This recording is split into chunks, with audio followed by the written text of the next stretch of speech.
for this week's report. Fire Chief Eric Wilking retires with 42 years in the fire service. Public works crews conduct water flushing. The Alewife Festival will be held to celebrate the coming of the fish. The Exeter PD hosts Bike Rodeo on May 11th. The Select Board hears an update on the sewer siphon project. The Exeter Farmers Market returns. And a recap from this year's Arbor Day festivities. For Exeter TV, I'm Gabe Perez, and this is the Exeter Biweekly Report. Let's get started.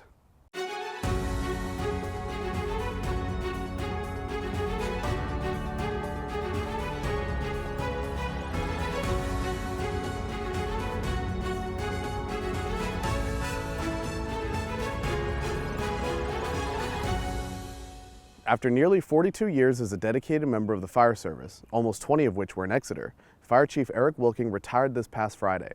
For our first segment, we celebrate the impact he has made in our community and the legacy he leaves behind. So, first off, nice and simple, how did you get your start at the Exeter Fire Department? And then, on top of that, what was the experience like becoming Fire Chief? Sure.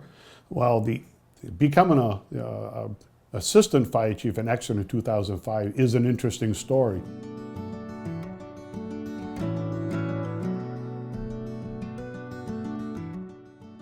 I had applied for another position in a different town, and Brian Como, the chief at the time, he was on the interview panel.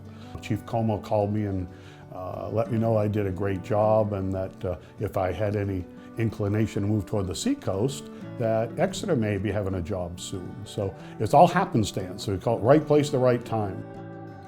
This is a bittersweet moment for sure. What I have learned in the last 19 years, especially the last 4 as your number 2, I didn't realize what it took to be a number 2 for a fire chief.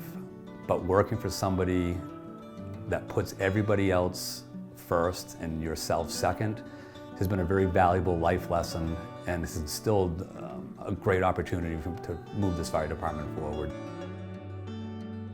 But it's been a great ride, and I spent about 15 years as the assistant fire chief. Chief Como had spent 20 years as chief, and 30 plus years total here in the town. And he decided that during COVID it was time for him to move on and have his retirement. So I kind of got my feet wet leading that charge in the COVID vaccinations and all that, and the rest bled right into a great time over the last 4 years as being chief here.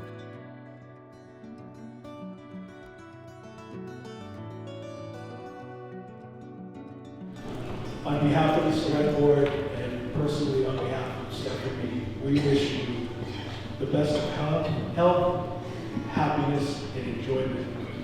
I'm going to miss you. God bless you. Thank you, sir. The fire service is a funny business. We're like a family with the brother, the sister that always like to squabble, that we saw sibling rivalry. The fire service, we're a group effort. We always work together in crews, but the camaraderie is unmatched by any other business I've ever been in. And I'm completing 42 years in the fire service, the last 19 here in Exeter. And it has been a very rewarding experience. And I didn't expect from the guys the reception I got when I became chief. I didn't expect all the accolades and all the positive and very kind words, because we all have a job to do.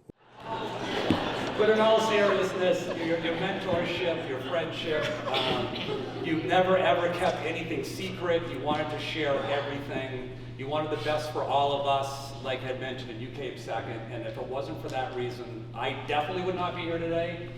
And I know a lot of us feel the same way, so I really appreciate it very, very much. And you've been the best chief ever, and I will definitely miss you. So I love you, brother. Thank you.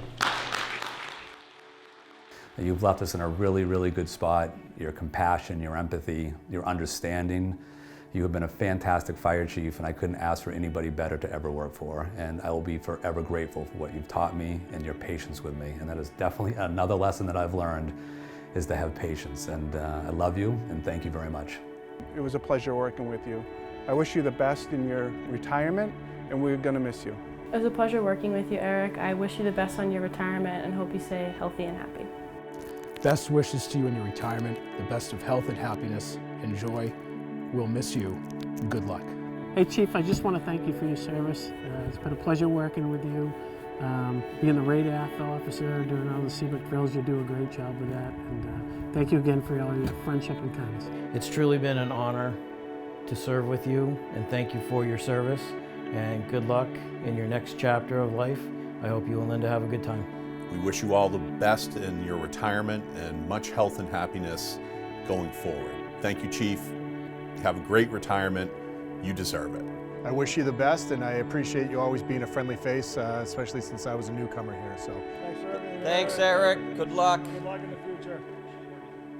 I'd like to think we're leaving a little bit better than when I arrived, and the next chief will pick up that same mantra and leave the department of the town a little bit better than when they arrived. So. That's it. Cool.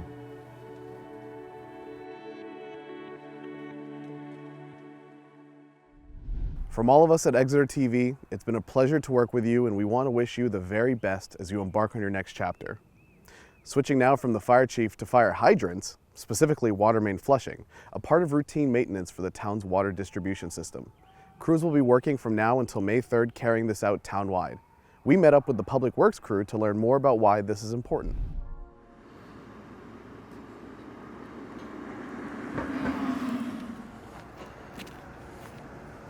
After 9 p.m. on April 15th, Public Works crews were hard at work beginning the task of water main flushing. This regular maintenance is important to maintaining the water system. Flushing removes biofilms which occur naturally in water mains. It also helps to reduce trihalomethanes and helps maintain water quality. The flushing program was designed to achieve pipe scouring velocities for better cleaning. Discoloration of the water may occur while flushing takes place. It's recommended not to do laundry when the water is discolored, as clothes may become stained. Residents may also experience low water pressure or no pressure for short periods of time. If this occurs, residents are recommended to avoid using hot water to avoid burning out heating elements or filling a hot water heater with rusty water. While the first part of water flushing was conducted at night, work is expected to take place during the day from 7:30 a.m. to 2:30 p.m. over the next 2 to 3 weeks. For questions about the process or where water flushing is being conducted, you can visit the town website, exeternh.gov, or call the Water and Sewer Department at 603-773-6157. Spring is here, and with it comes the river herring and the annual Alewife Festival in Founders Park. Will Tapley has this preview of the event. So I'm really excited to announce that on May 11th we are hosting our annual Alewife Festival. The festival will be in Founders Park again this year. And this year, unlike prior years, we really opened up and tried to bring a lot more partners to the event. As always, we'll have live fish with New Hampshire Fish and Game. That's always a kid favorite. Lots of kid activities. We have conservation partners joining us, local photographers, a lot of the nature photographers you see on the community Facebook page will be there. We're going to have RJs present with some battery-powered lawn care equipment so people can experience what it's like using things like a battery-powered leaf blower. So we're really looking forward to it. We hope you come down and join us. It should be a great time. And again, it's May 11th from 10 to 1, which is a Saturday before Mother's Day. Hope to see you there. Also taking place on May 11th is the annual Bike Rodeo, a partnership between the Exeter Police Department and Exeter Hospital. We spoke to Detective Bruce Page to learn more about this event. Hi everybody, I'm Detective Bruce Page with the Exeter Police Department. I wanted to talk a little bit today about our bike rodeo that's going to happen on May 11th from 9 a.m. to 11 a.m. It's going to be over behind the Lincoln Street School again this year. We're going to have an obstacle course.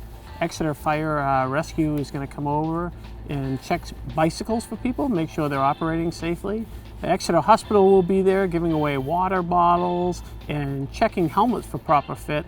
And speaking of helmets, we have a ton of helmets to give away this year that were donated by the Dartmouth Hitchcock Injury Prevention Center and the Brain Injury Association of New Hampshire. So we have a ton of kids' helmets, a ton of helmets.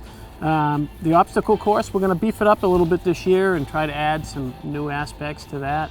McGruff the Crime Dog will be in attendance from Seacoast Crime Stoppers, and we're hoping everybody can come out. We'll have some snacks learn some bicycle safety, have a good time. So on May 9th this year, we're going to do a pizza with the police. We've done it a couple times, and the attendance keeps building on that. We had an anonymous donor that's going to pay for the pizza and drinks over. It's going to be held at the Pizza Academy on Front Street from 5:30 to 6:30. We hope everybody can come out and join us. Thank you. At their April 15th meeting, the Select Board heard updates on the sewer siphon project and other items. Will Tapley has this meeting minute recap to give you a snapshot of what was discussed. Welcome to your meeting minute for the Exeter Select Board's April 15th meeting. The Executive Director of SOS Recovery Organization, John Burns, spoke to the board to introduce the new SOS Recovery Center, which is relocating from Hampton to Exeter.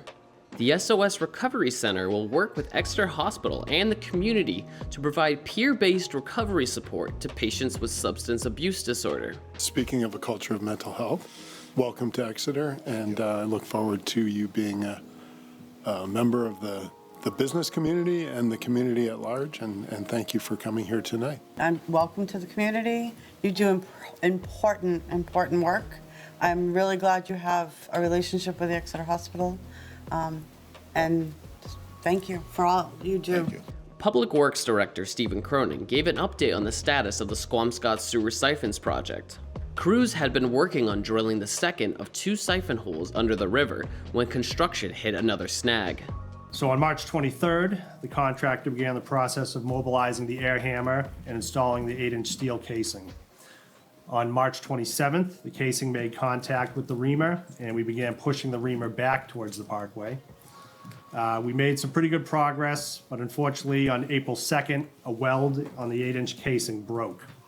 We were able to excavate where that break was, repair the casing, and additional attempts were made to push the reamer back and recapture the drill rods, all of which ultimately were unsuccessful.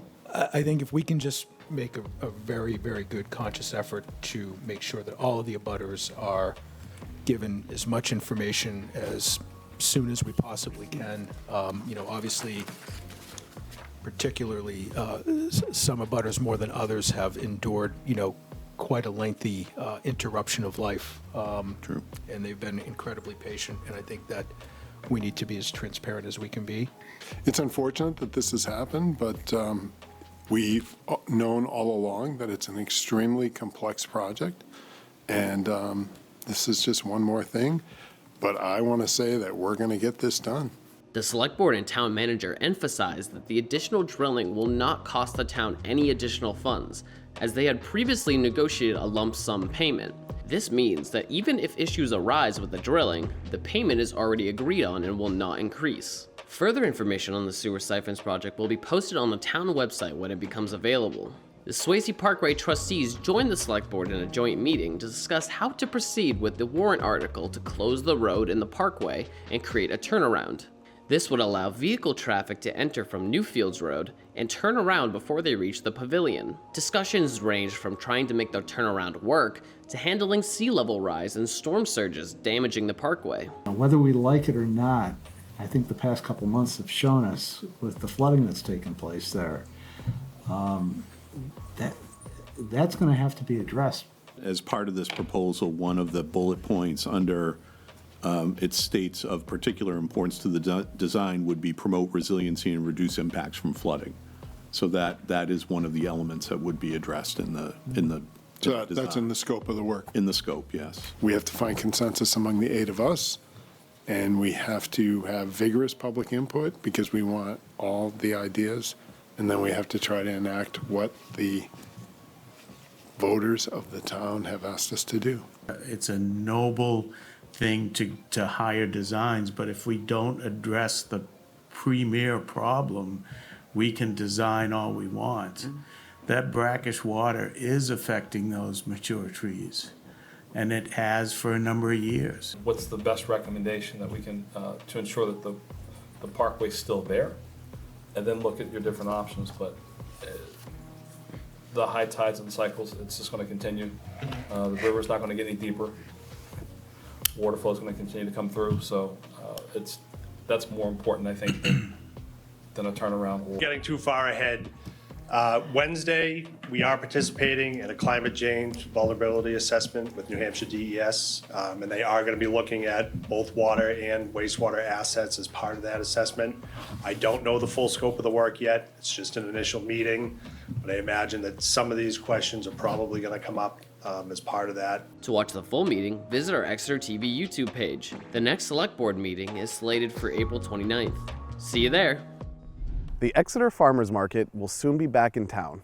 Will Tapley spoke with market coordinator Allie Fleming from Seacoast Eat Local to get a preview of what's to come.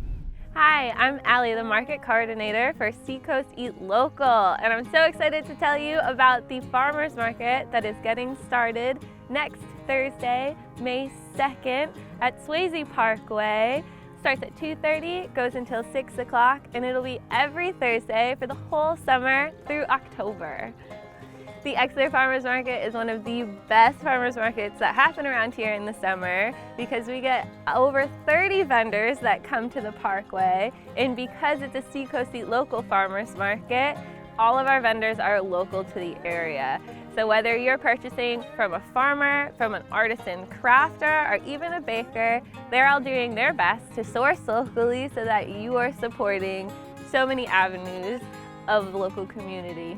There's going to be kids activities throughout the summer. We have event and specialty days planned, and we'll have live music or DJing at every single market. So if you would like to have more detail about who might be at your market, follow Seacoast Eat Local on social media. We're on Instagram and Facebook. Check out our Facebook events where details will be listed, or sign up for our newsletter on our website and get all the info delivered to you every week.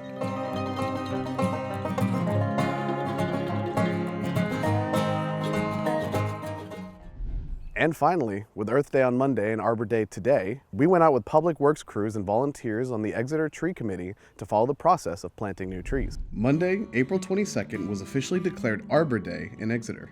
To commemorate the occasion, the Exeter Tree Committee, with the help of Public Works, embarked on settling new trees within several parts of the town. The day began in the Stratham Circle Nursery, where 3 new trees were loaded into a Public Works truck to be delivered to the town. From there, they arrived at the Purple Dinosaur Kids Park, where a notable stump was seemingly prepped and ready to be replaced. Using a massive backhoe, Public Works dug out the bad layer of soil at the tree's location, disposing of the dirt and fitting the space to fit just right. From there, the workers worked tirelessly with shovels and rakes in order to fit the hole to just the right size. If it were to be too big or too little, it could impact or stunt the growth of the tree, which would not be useful. Placing the base of the tree down, they got to work quickly filling the hole back in, leaving space for water to be absorbed at its roots. Public Works used their own special soil to give the tree the home it deserved. Eileen Flockhart, chair of the Exeter Tree Committee, spoke about the goals they set for keeping trees happy and healthy. Every time we get a tree planted, to really demonstrate to the public and to anyone who's interested, really the kind of planting and the care that makes a tree survive and thrive. The tree that got planted today with the help of Public Works and the Parks and Rec Department here has demonstrated not only the proper way to plant it, the depth and everything else. They've put compost and loam around the tree, and you'll notice that the mulch is backed away from the tree so that when it rains, there's like a bowl that can collect water and help the tree to continue to grow. And water for the first year or two for a newly planted tree is really critical. So it's just our way of showing how much we're loving planting trees, but how we want them to continue to be healthy and thrive. From there, they planted stakes and tied glow-in-the-dark rope to the body to help keep it upright and to prevent kids in the playground from interfering with the tree. With the final touches made, a proclamation was made by Nico Papakonstantis, and the day was completed. I, Nico Papakonstantis, Select Board Chair of the Town of Exeter, do hereby proclaim the 22nd of April, 2024 as Arbor Day in the Town of Exeter. And I urge all citizens to celebrate Arbor Day by supporting efforts to protect our trees and woodland. Arbor Day represents an important mission in the world today. Our ability to help preserve nature, particularly the very trees and plants that give us the air to breathe, will be felt in generations to come. Exeter does its part. and will continue to do so for years on end. That does it for this week's report. Be sure to like, share, and subscribe to help us spread the word. And head over to the town website and subscribe to the town's email newsletter to get this show and other town news sent straight to your inbox. We'll be back on May 10th for the next edition of the show. For Exeter TV, I'm Gabe Perez, and this has been the Exeter Biweekly Report. Have a good weekend, Exeter.